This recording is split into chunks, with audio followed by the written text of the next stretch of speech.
नमस्कार. आपण पाहत आहात संघर्ष न्यूज महाराष्ट्र.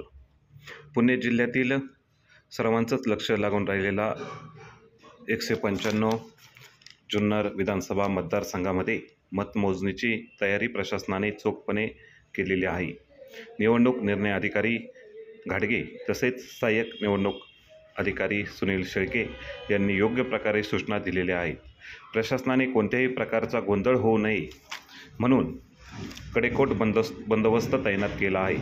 स्ट्रॉंग रूममध्ये EVM मशीन बंदोबस्तात ठेवण्यात आले आहेत. 23 तारखेला सकाळी 8 वाजल्यापासून मतमोजणीला सुरुवात होणार असून सकाळी पोस्टल मतदान मोजण्यात येणार आहे.